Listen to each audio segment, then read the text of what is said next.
अस्सलाम वालेकुम। 2023-24 का जो बजट आया है और अब 1 जुलाई से जो इम्प्लीमेंट होने जा रहा है उसमें थोड़ा सा उन्होंने चेंज किया है कि ओवरसीज़ को जो है वो 3% टैक्स जो है जब वो परचेज़ करेंगे कि 236 FBR का टैक्स है उससे एग्जेम्पशंस दे दी गई हैं, जबकि इसकी वैल्यू जो है वो 1% इंक्रीज़ की गई है। इसकी पहले वैल्यू जो थी वो 2% थी जो आप टैक्स देते थे, अब वो 3% कर दिया है, तो 1% उसको इंक्रीज़ कर दिया गया है।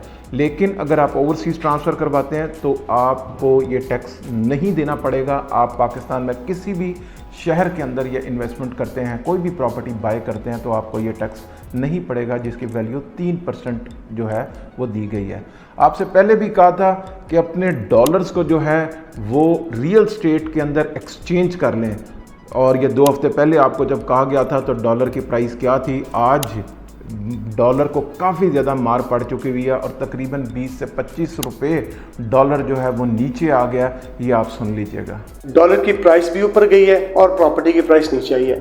अच्छा, ओवरसीज़ को मैं इसलिए कहता हूँ जल्दी करें, रश करें, बिकॉज जो डॉलर की जो प्राइस है ना वो मैं समझता हूँ कि ओरिजिनल वैल्यू से ज्यादा है इस वक्त। हाँ बिल्कुल, रुपये इस वक्त अपनी ओरिजिनल वैल्यू से ज्यादा दबाव में आए हुए हैं। बिल्कुल सही। जैसे हमारे पॉलिटिकल हालात बेहतर होते हैं या स्ट्रॉन्ग गवर्नमेंट आती है तो ये जब स्टेबिलिटी होने के बाद इसमें मेरा ख्याल है कम से कम 50-60 रुपीज पर डॉलर ये करेक्शन की तरफ आए। एग्री। तो इस मौके से फायदा उठाना चाहिए, फायदा उठाना चाहिए। ये ना हो कि फिर आप तो इससे पहले कि अभी $1,00,000 के बदले आपको 3 करोड़ मिलते हैं, फिर आपको पता चले 2.25 या 2.5 करोड़ मिले, तो उस वक्त यूं कहें यार we have missed the boat. तो ये प्रिडिक्शन हमारे पास थी। जिन लोगों ने इससे फ़ायदा तो उठाया होगा तो उनको तो यकीनन फ़ायदा होगा।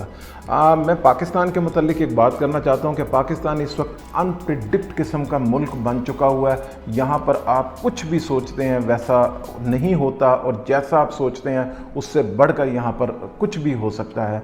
ये बड़ी बदकिस्मती है, लेकिन जो बिजनेसमैन है वो इसी के अंदर अपॉर्चुनिटीज़ ढूंढ लेता है, और मैं समझता हूँ कि यही वो अपॉर्चुनिटीज़ है। जैसे बहुत से इस वक्त जो काम हो रहा है बॉर्डर के ऊपर, ख़ास तौर पर ईरान के बॉर्डर के ऊपर, वहाँ से स्मगलिंग बहुत ज़्यादा हो रही है और बहुत तेज़ी के साथ हो रही है, जिसकी वजह से बहुत सी इंडस्ट्री जो है वो अफेक्ट हो रही है और उनको ताले लग रहे हैं। इसी तरीके से बिजली की लोड शेडिंग, गैस की लोड शेडिंग की वजह से बहुत से इंडस्ट्री को जो है वो नुकसान हुआ है और वहाँ पे भी ताले लग रहे हैं। अब वो इंडस्ट्रियाँ बंद होती जा रही हैं, जिससे बेरोज़गारी बढ़ती जा रही है।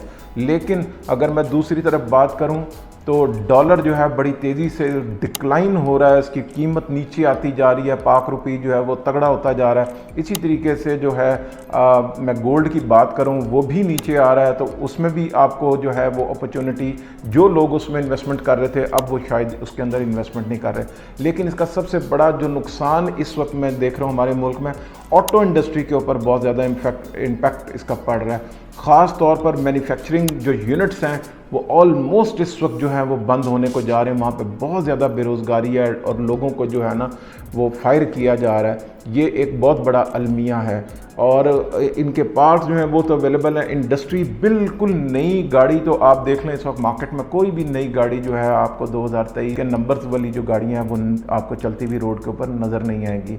तो ये एक यहाँ पर भी बहुत बड़ी इन्वेस्टमेंट होती है। बहुत से लोग जो हैं वो गाड़ियों के अंदर इन्वेस्टमेंट करते हैं।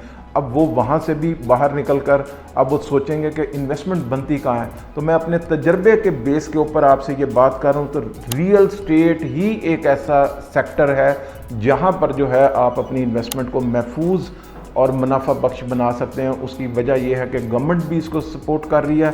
इस बजट के अंदर भी बहुत से मामलात ऐसे आए हैं जिसमें रियल स्टेट को जो है वो सपोर्ट किया गया, ख़ास तौर पे ओवरसीज़ को भी, और यहाँ के लोकल लोगों को भी कोई ज़्यादा टैक्सेस, इतने ज़्यादा टैक्सेस नहीं डले।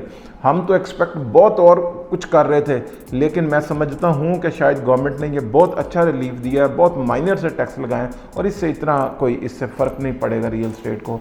तो अभी भी यहाँ पे अपॉर्चुनिटीज़ ऐसी हैं, पॉकेट्स ऐसी हैं जहाँ पर आप इन्वेस्टमेंट कर सकते हैं, लेकिन आप अपनी इन्वेस्टमेंट को बड़ा सोच समझ के कीजिएगा कि आपको ये पैसा लगाना कहाँ है, जहाँ पर आपको जो है एक मुनाफा बख्श आपको इन्वेस्टमेंट मिल जाएगी। और मैं समझता हूँ कि प्लॉट्स के अंदर भी इन्वेस्टमेंट बहुत अच्छी बनती है। इसके अलावा घरों और फ्लैट्स के ऊपर जो कंस्ट्रक्शन के जो हैं गवर्नमेंट ने इसको रिलीफ दिया है, उसका इम्पैक्ट जो है अल्टीमेटली एंड यूज़र को जाएगा और एंड यूज़र को वो प्रॉपर्टी या घर जो हैं और इसके अलावा फ्लैट जो हैं वो सस्ते मिल सकते हैं। लेकिन इसमें सबसे इम्पॉर्टेंट फैक्टर ये है कि आप समझदारी के साथ इन्वेस्टमेंट कीजिएगा। इससे बेहतरीन इन्वेस्टमेंट इस दुनिया में कोई नहीं है। आप उठा के देख लें, हिस्ट्री उठा के देख लें, जितने भी अमीर लोग हैं, जितने भी कॉरपोरेट सेक्टर्स हैं, वो सब के सब अपना एक पोर्शन रखते हैं जो रियल स्टेट के अंदर इन्वेस्टमेंट करते हैं और रियल स्टेट जो है उनको बड़े हाई रिटर्न्स देती है। तो मैं आपको भी यही कहूँगा, अगर आप इन्वेस्टमेंट करना चाहते हैं तो रियल स्टेट ही आपके पास जो है वो कम बैक का एक ज़रिया है। Thank you. अस्सलाम वालेकुम।